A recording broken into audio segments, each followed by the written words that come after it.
my arsenal, and then I guess I would, and you tried this, you liked it. Yeah, so I love coffee, I drink coffee. So Keto Brainz, I got turned on to this company, they sent it to me. Many companies send me things. So about 90% of the stuff I don't like. But Keto Brainz really appealed to me, and because it's got MCT, C8, AlphaGPC, which is a pretty legit nootropic, lion's mane, and L-Theanine. Yeah. When you take this and add it to coffee, you get the energetic effects of coffee, but it levels you out. Of course, your ketones go up too, so your ketones are elevated, the alpha-GPC and theanine have their effect, and the lion's mane has a pretty nice effect too, because I've taken that as an individual supplement. So this is a great product to add to your coffee if you really want to crank out work. It takes all the jitters out of a strong cup of coffee, and it just seems to promote a really steady flow of energy and thought for hours after I drink it. So, well, I mean, MCT oil / MCT powder was going to be one of the ones that I mentioned as kind of one of my go-tos, but I am on the fence of considering it a food versus a supplement. So sometimes I consider it a food. So I mean, regardless, I mean, MCT is, I mean, you can almost call it the poor man's ketones, I think is what you should, you know, which, because you can drive ketone levels up pretty high with it, but the thing I like about it is even if I'm not in ketosis, I still feel an effect from ketones. And actually, I mean, I can't speak to Keto Brainz specifically because I tried some, it tastes delicious, and I definitely felt a brain charge, but theanine I'm a huge fan of to begin with. Even pre-workout, there's an interesting vasodilation effect with theanine as well. So it's a calming effect, but it promotes sort of this, almost like how glycine has like a cooling effect.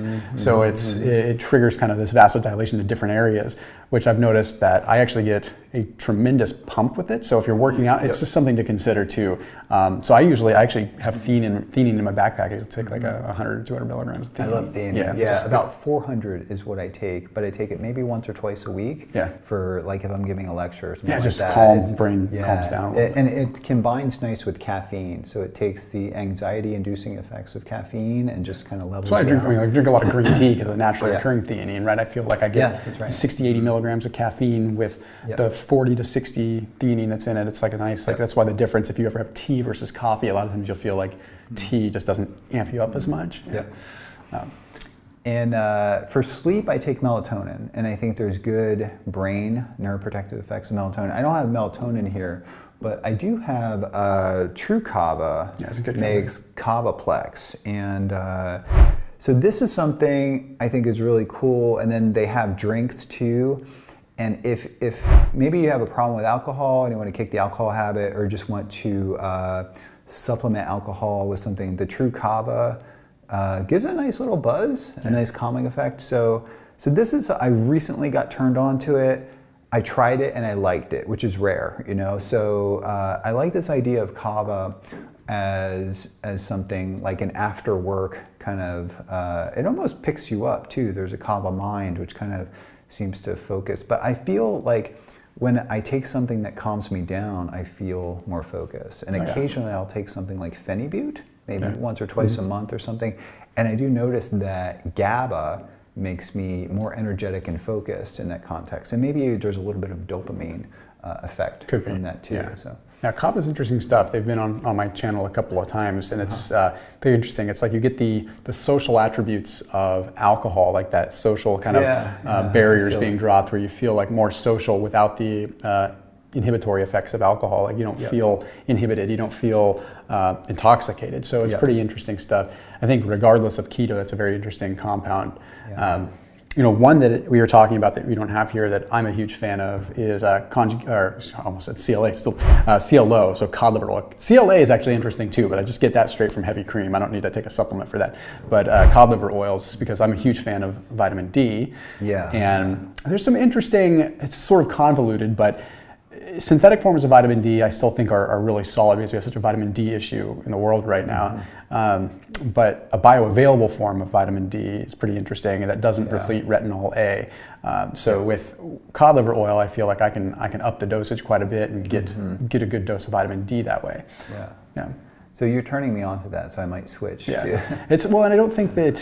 I mean, because you're presently you're taking krill right now. Omega-3s, I feel like are almost nootropic if I drink, 3 or 4 grams of it. But I eat a lot of sardines and stuff too. And lately, I've been eating.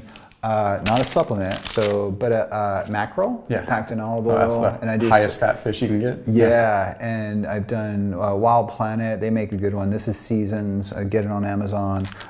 So 2 foods that I travel with. I mean, you're traveling. I don't know what you're bringing with travel, but I always travel with like sardines or oysters. But I subscribe and get this mackerel, and I've been loving the mackerel.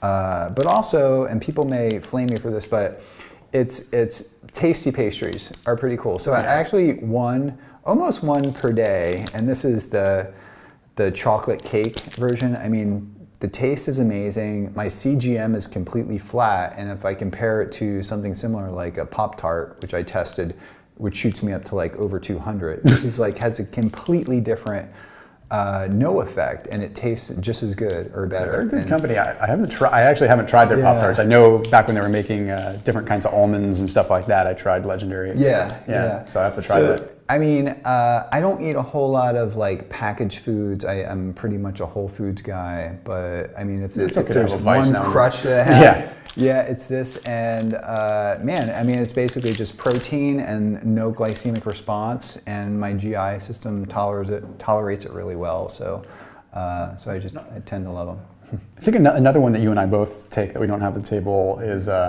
we're fans of nicotinamide mononucleotide. Oh, absolutely. Which is, and we didn't bring it because it's usually refrigerated. But so we both love that, and really good data on that. So. Yeah, that's especially with keto, and just to like make it very super abbreviated, because this is a relatively simple video that I don't want to like go super in depth, but essentially when you're in ketosis or when you're fasting, you're increasing what is called your NAD to NADH ratio. So every time you eat food, like any food really, you are basically carrying electrons over to a gradient to ultimately create energy. That's a very simplified way of putting it. That electron triggers NAD to bind to what's called NADH. Well, when NAD binds to NADH and transfers over, you're left with less available NAD. NAD, when it's not transferring energy, let's just call it that, what it does is it can go and activate things called sirtuins. It has other jobs. It's basically the way that I describe NAD, and that whole process is like, it's like someone that's a very busybody that has to do something, and if it's not doing its primary job, it goes and finds other things to do. So there's a lot of interesting evidence. Dr. David Sinclair's talked a lot about it in terms of potential longevity effects, and what NMN is nicotinamide mononucleotide, and that as well as nicotinamide riboside, but I'm more of a fan of NMN as a precursor to NAD. Yeah. So the reason I say that is on keto, just because the glucose metabolism is a little bit less, you're already freeing up more NAD, and this just can be an adjunct to kind of an extra booster for that, for potential sirtuin activation, which is pretty cool. Yeah. So the product that I use, I think you do, is Verso, which is a very good quality NAD, and so NAD, so the Krebs cycle produces the reduced intermediates that actually drive the electron flux through the electron transport chain, and I feel that when I take the supplement, I didn't really notice anything until I bumped up dose. So I'll say that. And I didn't really, I actually was using 12 caps. Man, okay, I topped it. But also I noticed when I first started taking the NAD supplement, I didn't really notice it in the beginning, but my wife mentioned she was taking it, and she rarely talks about anything and said, this is giving more energy. I took it, I didn't really feel a big effect, but then I doubled the dose. And then I thought I was feeling an effect, and then I noticed I was swimming laps in the pool, and when I really push myself,